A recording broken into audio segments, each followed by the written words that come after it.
All right, welcome to the M. Moser Hong Kong office. It's wonderful to have you here, Vicki, Kevin, and Winston. Okay, and I think Florence is going to be joining us in a few minutes. And welcome to everyone who has joined us on the webinar. This is really an experiment that we're doing. Oh, here's Florence. Hi. I'm glad you made it. That's okay. You made it just in time. Just in time. Okay. What we're going to do this evening, we have a presentation followed by Q&A. But before that, we thought we would experiment and take you on a live tour of the office so you can see how we work and get a better idea of who we are.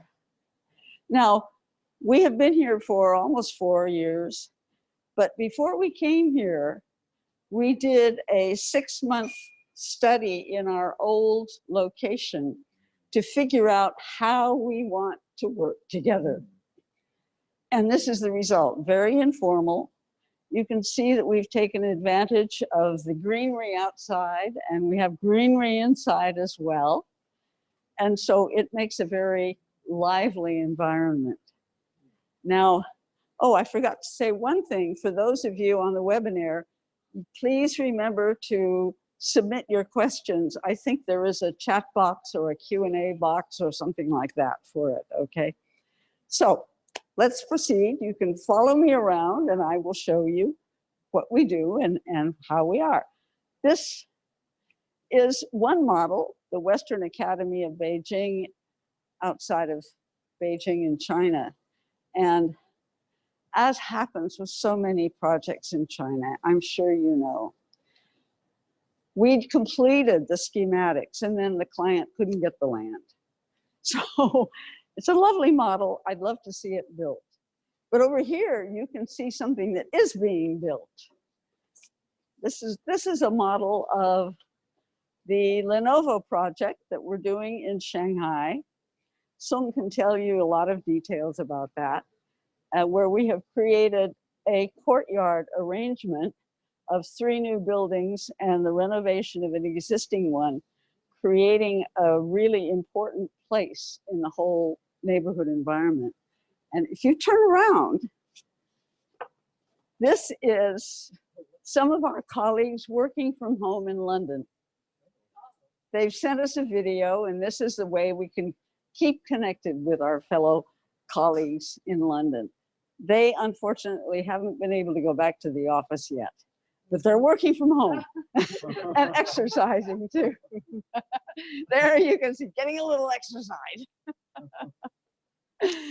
Okay, so if you come over here, I want to show you something we're very proud of. This is our firm award that we got from the AIA International Region. And what is really lovely is what they say. It is for pushing boundaries, leading sustainability and wellness initiatives, integrating design solutions, and creating a community working together globally to build environments which enable people and businesses to achieve and exceed their potential. Now, I just thought of something. For those of you who don't know me, this is what I really look like. But I'm going to put the mask back on because we still have colleagues working in the office here as well as our guests, and we're following the Hong Kong government advisory guidelines. So I hope you don't mind the masks. Okay, in addition to the Firm Award, we have 4 sustainability awards that we're very proud of here. The LEED Gold certification for our office here in Hong Kong, and most of our offices have achieved gold or at least silver. In fact, I think all of them have globally. This is the Hong Kong Green Building Council Platinum Beam Award for sustainability. This is, although it's the smallest one, it's perhaps the most important. It's the WELL certification Platinum for the interior. In other words, it's for the people who use the building inside. And if you think about how much time we spend in our buildings, Yes, we need to make them really healthy. And reset certification so the air you're breathing is very clean in here. Very important. Now, as we go along, you'll see that in addition to meeting rooms, we have a number of individual small rooms for 1 or 2 people. This one is very special. It has a sink, it has drapes, and why do you think that is? It's a mother's room for lactating mothers, new mothers, and we've had several of them since we moved into the office. So it's really important. But then as we go along beyond these first couple of meeting rooms, here you'll see we have a little bit of an exercise area, and we have regular, what are they, Pilates or exercise sessions for our colleagues, because it's very important for our people to really get some exercise and not just sit at the computer all day. So we have a stationary bike, and if you're frustrated because you can't get that design you wanted, there you go. Okay. And we have here, we share some of the projects that our other colleagues have been working on in other offices around the world, just to keep an idea of what's happening everywhere. So it's not just Hong Kong, it's really everywhere. Now keep going back. There you go. This is important. With COVID-19, we have taken immediately here in Hong Kong measures to have an even cleaner environment. And now we have also added the enhanced catalytic oxidation in our ductwork to kill the virus, kill the germs. This is really, really important. And we have the ionizer as well. And we have some additional air purification pieces. And we have the regular things that we take care of, like we actually, here's where COVID-19 has made a problem in disturbing the supply chain, because the disinfectant, the UV disinfectant that we ordered hasn't arrived yet. It's about to, it's on the way. The same for the additional touchless faucets for the mother's room and the pantry. We have them already in the bathrooms, but you know, we have to wait until they arrive. But I just wanted to show you that we have immediately taken actions to really protect our people. And we have done this in Shanghai, in Beijing, in Chengdu, our offices I'm talking about, in Singapore, in Taiwan, and the other offices globally. As soon as they are able to get back to work, they will be doing the same for those offices. So it's really important for us to keep our own people healthy. And then we can also advise our clients that these are things that they can do to keep their people healthy. So we're all working on that. Now this is our IT bar. And it's a bar. Everybody you can stick your foot up here and just order a new system. not quite, but it's important for us to keep all of our IT equipment and paraphernalia up to date, and to upgrade it with new things, and to keep our global VDC in really effectively working, because we're in constant contact with one another in all our offices. So it's a really important area. And you can see they're still working. Now, I am lucky. I get an office. Because I'm the older generation. Okay, and I have a view as well. But it's quite open, as you can see. And when I'm not here, it's another meeting area. So, so clean, you said? Well, we cleaned everything up today just for this tour. As you can see, we have a lot of different seating arrangements so that people have the option to get together and work in whatever groups or individual arrangements they want in the way that's going to be most effective for them. It's really important not to have one size fits all. I think that's great. Well, yeah, you can move around if you want to, but actually it's interesting. If you think about it, most of us, not everyone, but most of us are creatures of habit, and we tend to find a place where we feel really comfortable.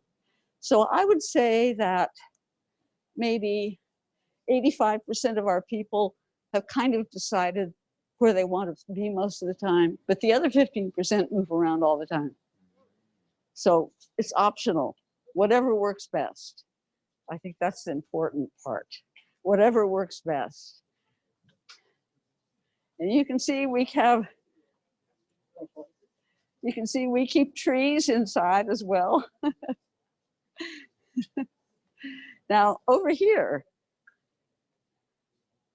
we have our pantry.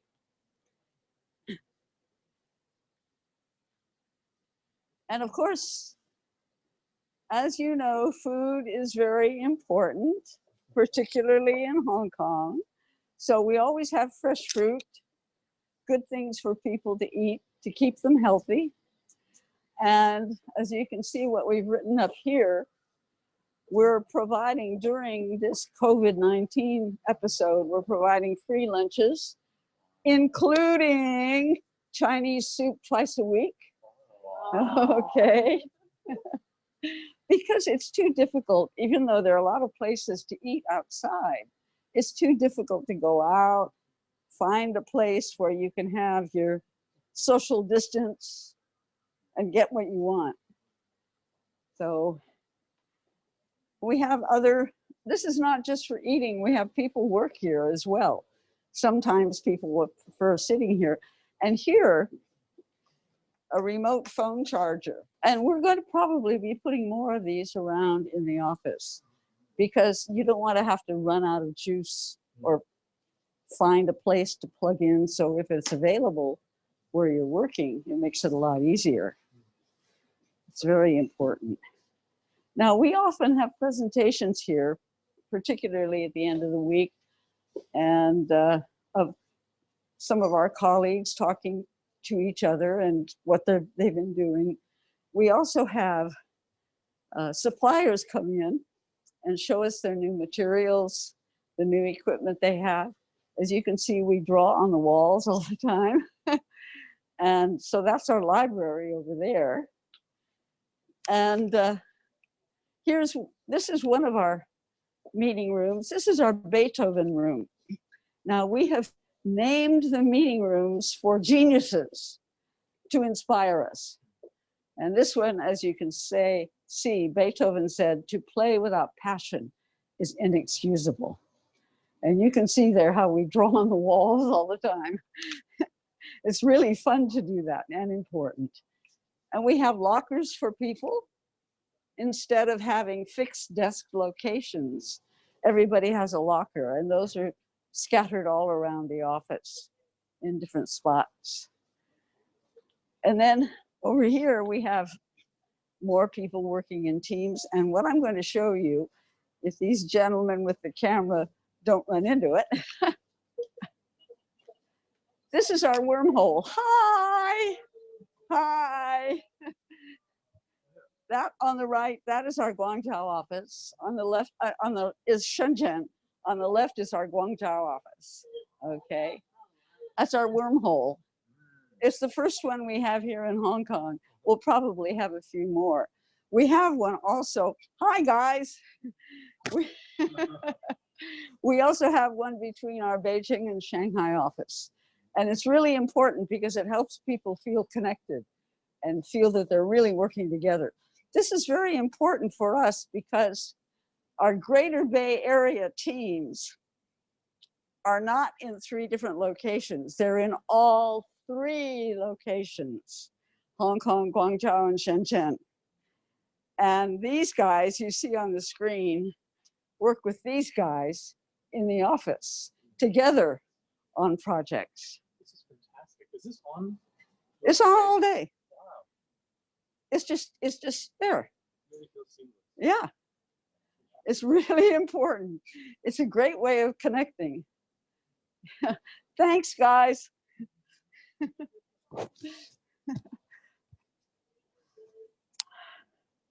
So as you can see, most people have gone home. It's after hours, but few are still working.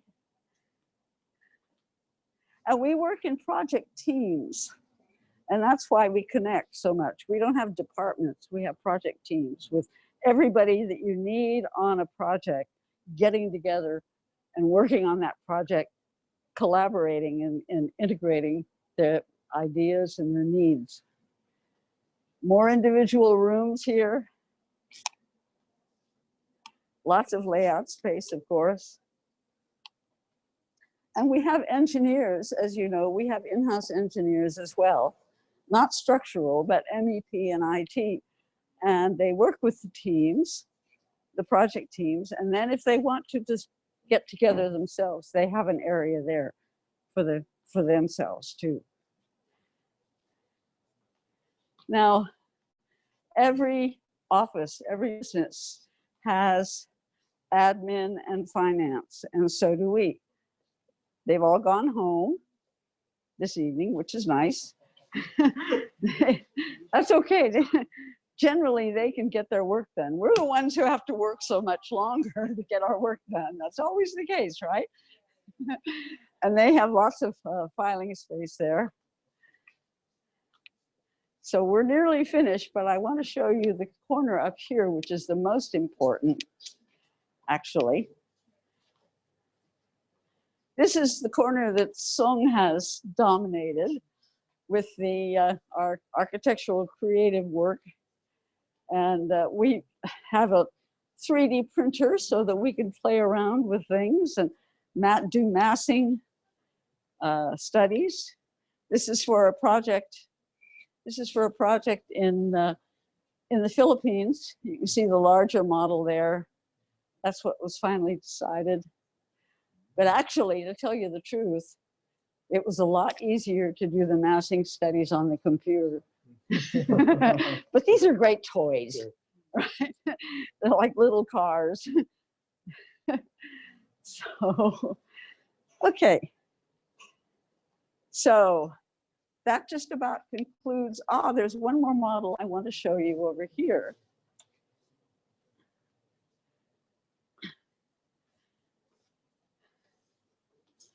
This is an innovation center that we designed for Henkel in Düsseldorf, in Germany.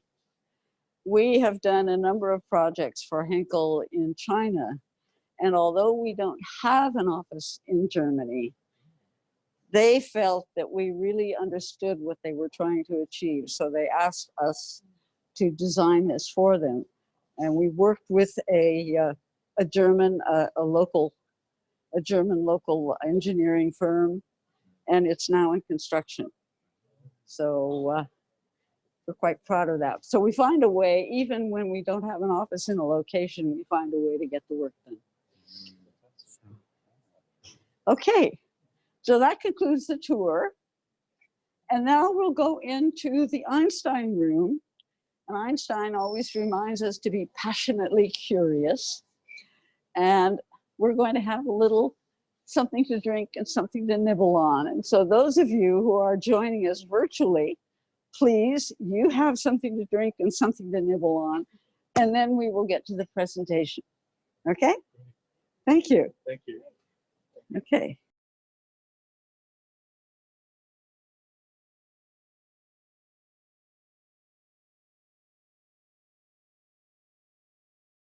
All right.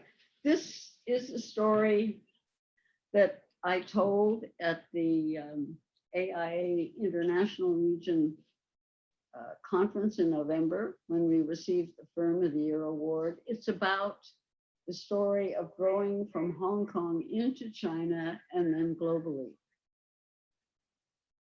Now, you all have fascinating stories to tell, everyone who's on the webinar as well, about your successful practices in Hong Kong and other places.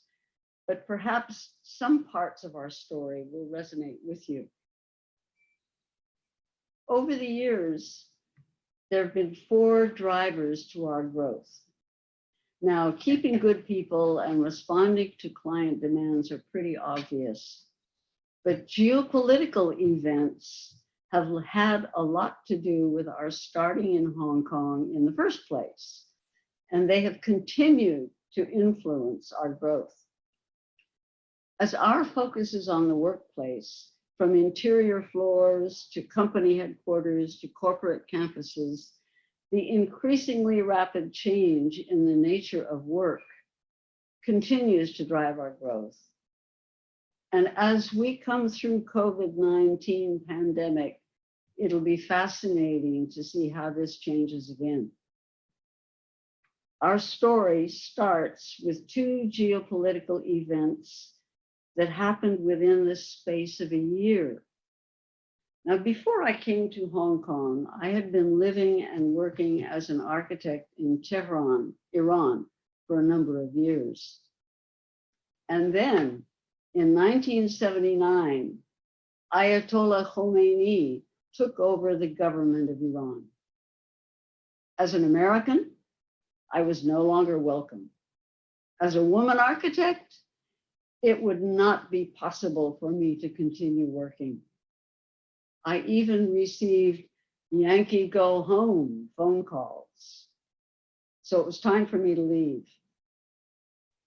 Now, by then, China's 1978 open door policy was already opening the country to foreign businesses, and Hong Kong, as an entry point, was a boom town. Many US companies were setting up in Hong Kong so they could push their business ahead in China. Rapid change was in the air. Now, I had explored Hong Kong in 1977-78 as a visiting research scholar representing the Council on Tall Buildings and Urban Habitat, studying how tall buildings were developing in the city. And in talking with the city's leading architectural firms, I heard the message several times, there's a lot happening here. And if you come back, we have a job for you at our firm. So as I left Iran, Hong Kong beckoned. And I quickly found a position with one of the city's major architectural firms, Wong Tung and Partners. Now, we are all familiar with the Hong Kong of today, a visually sophisticated urban environment with many tall buildings.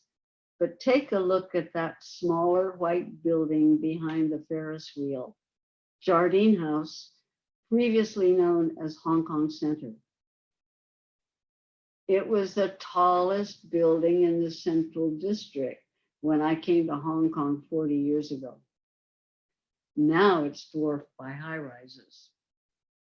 And Hong Kong has changed so rapidly.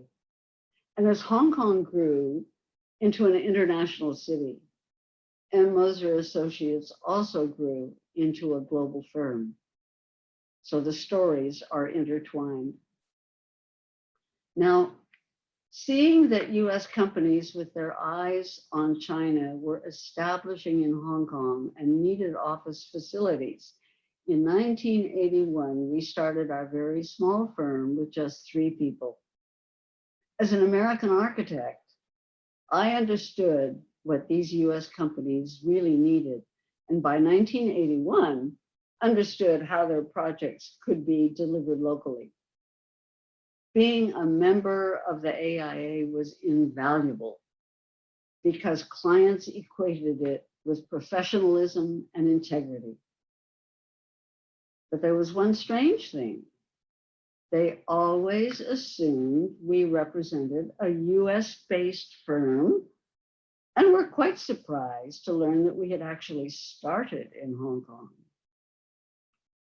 Now, Hong Kong at that time was still a British colony, and AIA credentials and a California license were not formally recognized. Hong Kong had licensing reciprocity with the UK. So I had to get a UK architectural license and then a Hong Kong license. It was rather convoluted, but it worked. Now, when we started, we had no vision of becoming a global firm. We were too busy just keeping up with the work to even think about the future. We didn't even take photos of completed projects back then. And look how we worked. Everything was done by hand drafting with straight edges and triangles. We did have calculators by that time, but no computers. And you can see me at the left of the photo, obviously younger then than I am now. Now, in 1983, the American Club in Hong Kong launched a competition for a country club with the criteria that the design was to be composed of a US-based architect and a Hong Kong-based architect. We got together with William Turnbull, the San Francisco architect, and jointly went after the commission. And we won it, our first architectural project in Hong Kong. In those days, of course, this is 1983, there was no internet. And everyone was still hand drafting. So to do the project, we exchanged rolls of drawings across the Pacific between Hong Kong and San Francisco every weekend by courier. But it worked. And the American Country Club brought us our first AIA awards from the California Council for Outstanding Design and from the San Francisco chapter for interior design, interior architecture. And we did a few other architectural projects in Hong Kong, such as the Shumei Church in Sai Kung and the AIA International Tower, a multi-story go-down for containers, which seemed quite tall at the time, but is now hidden by taller surrounding buildings. Now, but during these early days, we were continuing to design and deliver offices for international private sector businesses. And we found we enjoyed providing facilities for the people who would use the environments that we design. We were doing a lot of work for financial institutions, but dealing rooms were pretty primitive in the 80s. And back then, many companies wanted to show off the fact that they actually had computers. And offices in the 80s were thought of as a sea of cubicles with people working quite individually, and knowledge work was primarily paper-based. Back then, before computers were ubiquitous, layout and stacking plans were based on which departments needed to be adjacent because of the paper flow. How times have changed. The nature of work and the environments that support it have changed hugely since then. This is a recent project by our Taipei office for Hewlett-Packard. Our first expansion out of Hong Kong was to Taipei in 1989. And it happened because we had a very good staff member here in Hong Kong who wanted to move there. So, committed to keeping good people, we said to her, okay, go to Taipei and see if you think we could develop an office there. And she did. Now, our work in Taiwan has grown substantially since then. This is the hub building for Google's data center on the west coast of Taiwan. It's still in concept design. And what's really exciting for us is that this is a holistic appointment. We're designing the building, the interiors, the engineering, and managing the construction. So it's close to being a master builder. Sung and his team are working with our colleagues in both Taiwan and Shanghai on this project, so he can tell you more about it. So how did we get into China? Okay, back in 1989, John Sellery, who many of you know, but who is currently stuck in the US due to the COVID-19 lockdown, and Dick Mack had joined us. Both of them later became our partners. Dick, being a Hong Kong native, looked at the growing multinational client demand for our services in China and said, I think we can grow our firm on the mainland too. And he made it happen, starting in Shanghai in 1993, again with just 3 people, then expanding to Beijing and Guangzhou to respond to the needs of corporate clients. With mutual clients, our people in Hong Kong and Taipei were already collaborating with our mainland teams to create the best results for our clients. Our growth was not just in locations and numbers of staff.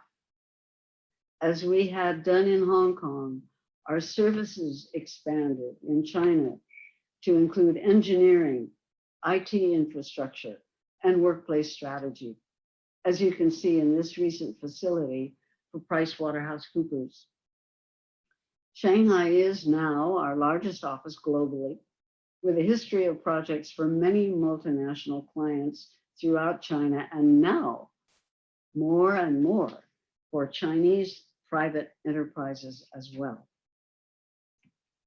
Now, looking back at the 90s, we established M. Moser Associates in Singapore, our first move beyond Greater China. We were also doing projects in Kuala Lumpur from our Singapore office, and by 2004, it was obvious that we should have a team in KL, so we opened there as well.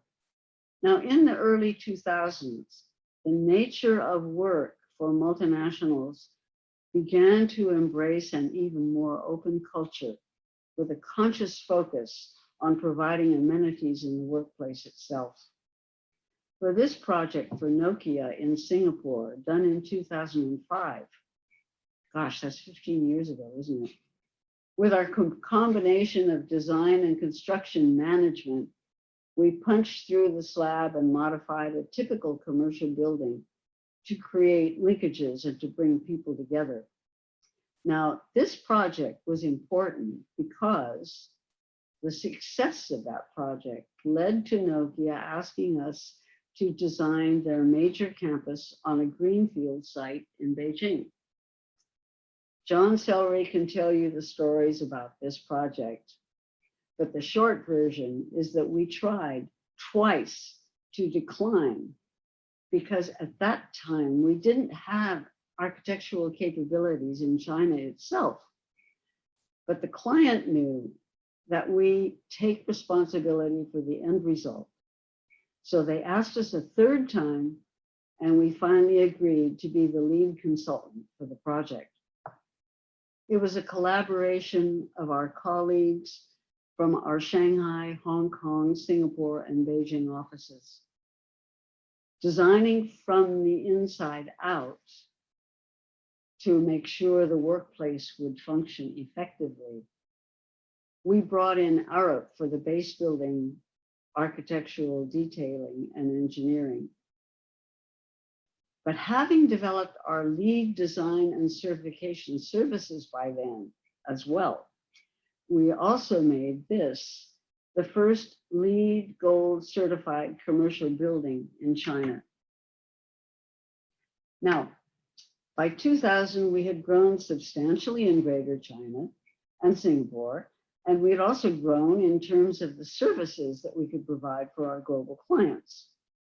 So with many of our clients being multinational financial institutions, it seemed to our entrepreneurial way of thinking that we should look at London, another major financial center.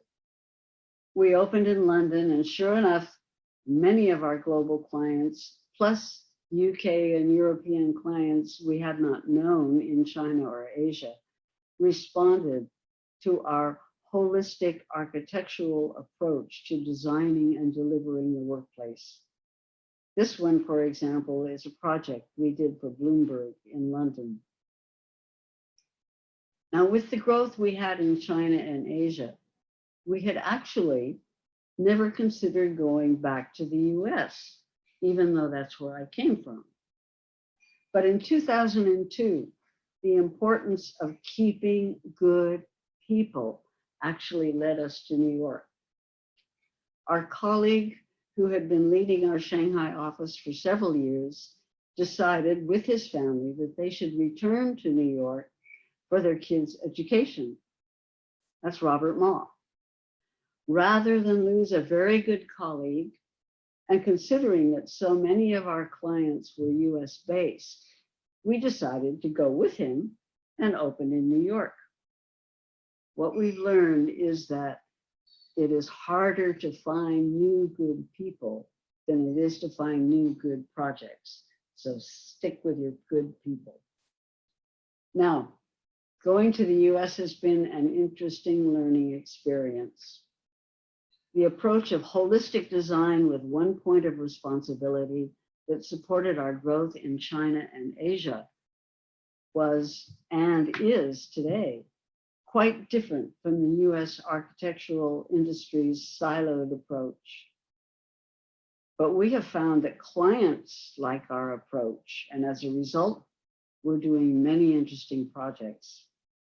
A recent example is this repurposing of two old connected structures, one from 1911, the other from the 1930s, that are along the New York High Line. We're doing this for Google. And we've also been tasked with upgrading the complex to meet the living building challenge. This project team includes our colleagues in the US, in London, in Shanghai, all working together with our internal global collaboration. Now, there was another geopolitical event that prompted our growth in the early 2000s. In 2008, Shenzhen, having been established in 1980 as a special economic zone, was directed to promote, among other things, an independent innovation system for opening up and regional cooperation. It was, by 2008, one of the fastest growing cities in the world. So although our Guangzhou team had been doing some projects in Shenzhen prior to that, it was now time for us to be established in Shenzhen itself. And what we quickly found, given the global financial meltdown of 2008, was that it was mainland China companies that were on the rise. This has continued, as you can see here, with our recently completed Qplex complex, creating a new urban office ecosystem for the client. And this is done with our Greater Bay Area teams, some of those people you saw on the wormhole, plus some of our people here in Hong Kong. Now, at the same time, India was calling. Our holistic approach with one point of responsibility for the final result was developing client demand for us to help them in India. So between 2008 and 2011, we established locations in Delhi, Bangalore, and Mumbai. Now, our growth in India has been through multinational clients for whom we've done work elsewhere, primarily in the US and the UK, including financial institutions and IT companies. Our culture of internal collaboration globally and open exchange of information has been a blessing. And our strong focus on workplace strategy has led to clients like Citi asking us to develop a workplace of the future, which we've done for them in Chennai, as you can see here. Now, back in China, we had obtained sufficient licenses to be able to do architectural work ourselves, small scale, not high rise. This allows us to really lead the entire projects that we do. We've always followed the concepts of the AIA's A141 contract form to take full responsibility, which is pretty close to being a master builder. So we started in China to do projects that involve significant architectural modifications to existing buildings, as well as completion of the interior workplace, or the creation of a client's headquarters while utilizing an existing foundation that was already in the ground, or an entire campus on a greenfield site. And around the same time, we had an interesting project in Guangzhou converting an old multi-building manufacturing facility into an office campus for Tencent. A great experience in adaptive reuse. And Tencent continues to come back to us, which is very nice. Now, in China, we had been doing some smaller projects for Lenovo, which led to our winning the commission to design their new R&D campus in Shanghai's Zhangjiang district, the model you saw earlier as we were taking the tour. That project, now in construction, with several new structures plus renovation of an existing building, is designed as a workplace specifically for the Lenovo users, as well as a business campus planned for neighborhood activity and access. And you saw the model outside when you came into the office, and Sung can tell you more about it. And we had been doing a number of architectural renovations in China for the German firm Henkel, and were asked to give them a proposal for their innovation center in Düsseldorf. Not a standard office building, not a standard workplace, but an innovation center. And we don't have an office in Germany at all, but we designed a building for them, collaborating with local engineers, and it is now in construction. So even where we don't have an office, we do find a way to expand our work globally to respond to client demand. And again, Sung can tell you about this project. So what was happening for us in the United States at this time? Our New York office was getting inquiries about projects in other US cities, all the way to California. Now, John and I are both from California.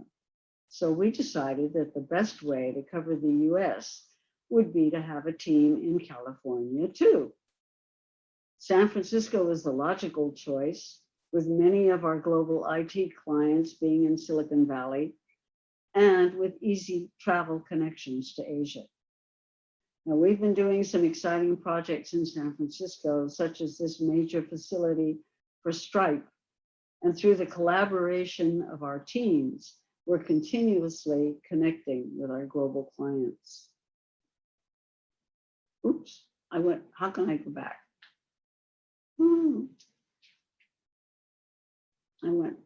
Oh, yeah, okay. Very recently, we've grown again to Vancouver, Manila, Melbourne, and Sydney to keep our good people who were going to relocate there for their own personal reasons. And our London office has expanded to Amsterdam, a move we made a few years ago as a safeguard against the geopolitical event of Brexit. Now, here is a project we're doing in Cebu in the Philippines with the collaboration of our colleagues in Manila, Singapore, Hong Kong, and Shanghai. And you saw the little massing models, the little 3Ds out there, okay? This is another example of how our internal global connectivity and collaboration has allowed us to grow. Again, I think soon you can tell everybody more detail about this. Now, one special area we've expanded in the last decade is our services in sustainability, particularly with LEAD, WELL, and RESET. These sustainability approaches are an integral part of all our design and engineering work. Christine Bruckner, who most of you know, but who isn't with us this evening, is she too is currently stuck in the US because of the COVID-19 lockdown. She's been leading the growth of our capabilities in this area. We take this seriously in all our own offices, as you may have noticed when we walked around earlier, as well as for our clients. As our focus is on the workplace at all scales, we are constantly looking ahead. So before I close, I'd like to show you a quick video of our New York office, recently installed in a historic Woolworth building, and show you how we are looking at the wireless workplace coming now in the 21st century.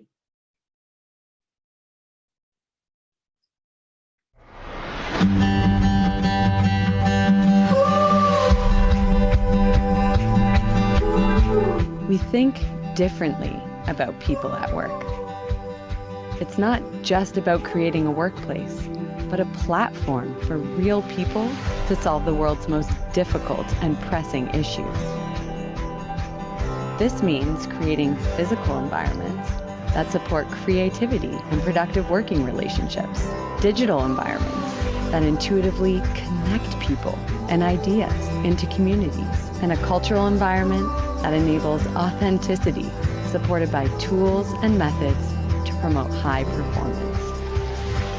We see the highest performing organizations as those that align the physical, digital, and cultural environments.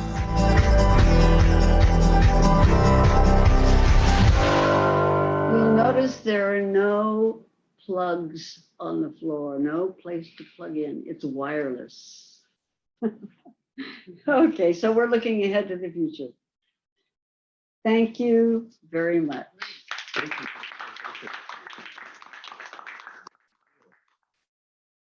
Q&A? Yes, thank you.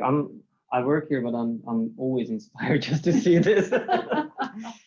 So we did receive a couple of, I believe, pretty good questions, and then we do have some time for it. So maybe we dig into some of those. Mm-hmm.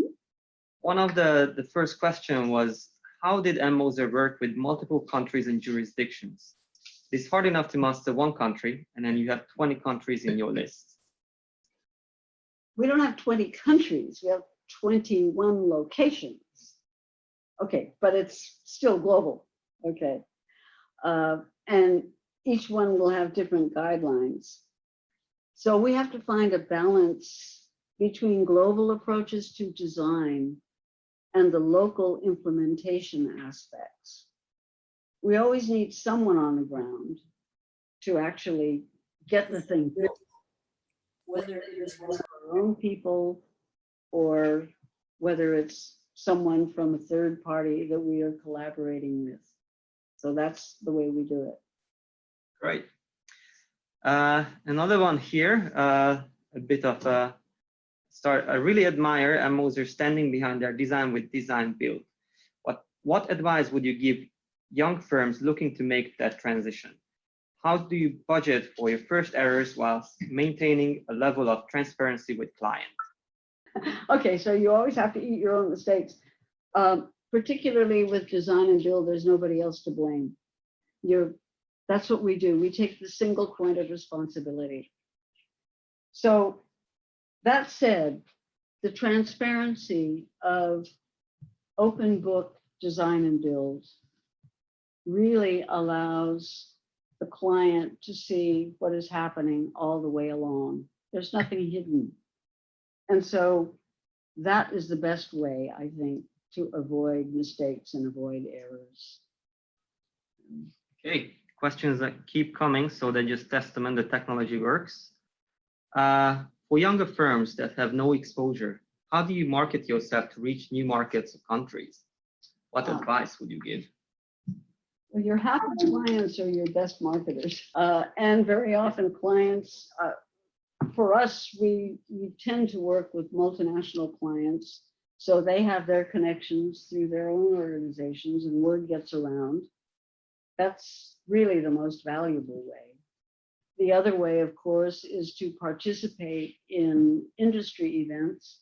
And I don't mean the ones where we're talking to other architects, because we talk to each other all the time, but industry events that are really focused on the people in the client organizations who are involved in bringing in architects. So that's something that we do quite a bit of as well.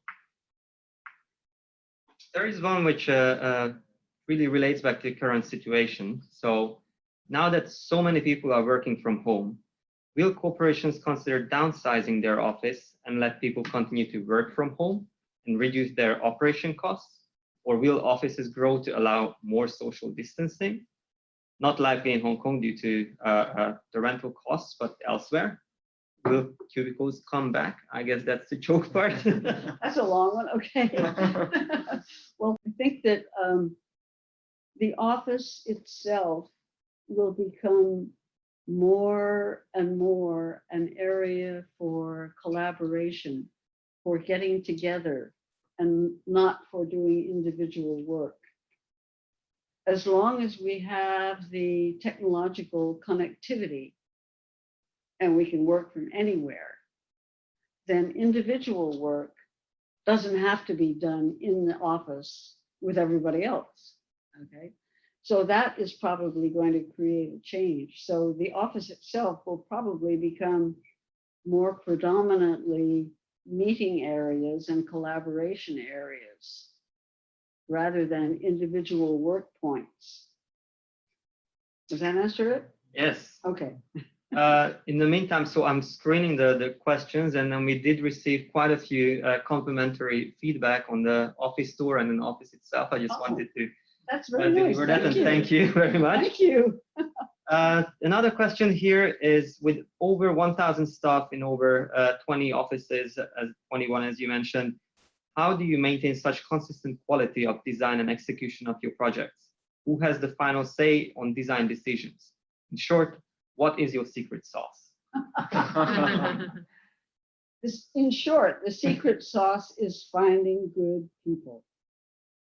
I spend a great deal of time looking for good people. All of our senior people spend a great deal of time looking for good people. That is the secret sauce. That and the culture of responsibility and the culture of collaboration. The integration of everything that we do, working together, is so critical to the end result. So that's basically what I think makes it happen. How would you compare a designer architect-led design and build versus a contractor-led design and build? I think it's what the question is really referring to is. I think I know what they're referring to. Yeah, okay. Okay, we are content creators, right? So doesn't it make sense that the content creator should be leading the implementation of that content rather than separating it so that you create the content, but somebody else does it? It'll never be quite right. The contractors are not the content creators. They are valuable colleagues because they know how to do things that we don't do. So we have to work in a team collaborative sense, yes, but we're the content creators. Excellent. A more generic question. What would you think about the future of workplaces or workplace design to be, like in terms of future directions? The future direction, well, as I said earlier, I do think that it is going to be more and more the workplace, whether it is an entire campus or a building or just an office floor, is going to be more and more for interaction, collaboration, for people getting together. We still like to get together. It's nice to work alone without being disturbed, but it can get pretty lonely after a while, okay? So I do think that that is what is the direction in the future. Understood. Yeah, if you would like to ask a question, that's too, that's fine too. But Yeah. maybe that's, Yeah, yeah, That we please. pretty much covered the. Yeah, so you started the presentation mentioning about you previously lived in Tehran and how being a woman architect is being very difficult to practice there. And from your career, do you see being a woman architect actually benefit your career, or do you see it as some challenge, or do you have any advice for women architects? Well, I've been at it for a long time. Okay. It was to get my very first job in America was a little difficult. Okay. But actually, in Asia, I have found it not difficult at all. What I found here is that if you can do something, if you can contribute, if you can make something happen, people will welcome you. So, and that is very gratifying to me. Right? I hope that there will never be so many years that we have to say, oh, she's a woman architect. We don't say you're a man architect, do we? No, you're an architect, okay? Regardless of gender or inclination or whatever. So I guess that's enough for the Q&A. For tuning in. And I'd like to take a moment just to thank our corporate affiliates who are sticking with us through this very difficult time. We're working with a few of them on the list, Color Living. Color Living, we're working with Arab, we're working with Beethoven Room, and Steelcase to come up with more great contents on the webinar platform. So stay tuned to our website. And on that note, the next series coming up is a series of COICs where we're looking for design strategies for resilience, greater resilience. The first one is coming up on May 14th, and it's on co-living, followed by May 28th, and it's on co-working. And then later in the year, we will have co-learning. So please stay tuned for that series. And then hopefully everyone is keeping safe. And as soon as things settle with the COVID-19, we will resume our building tour programs. And you can see the full list. This is the list that we had actually prepared at the beginning of the year with the Museum of Art, the K11 Atelier, the Shenzhen Peking University by Renzo, and the list continues. The full list is available again on the website, so please stay tuned. And, oh, this is small. Yes, but this is the plug. And again, Moira, thank you so much for a wonderful, wonderful presentation and tour. And congratulations for many years of successful practice. Well, thank you for making it possible for us to do this. Yeah. It's been a real pleasure. Oh, Thank you. Okay. Sorry. One last thing. We've recently revamped our Facebook and our Instagram and also our YouTube channel. So please do stay tuned for those. Thank you very much. Okay. Now, stay safe, stay healthy. Okay. Thank you all for being here this evening. Thank you. Thank you, all of you who have joined the webinar.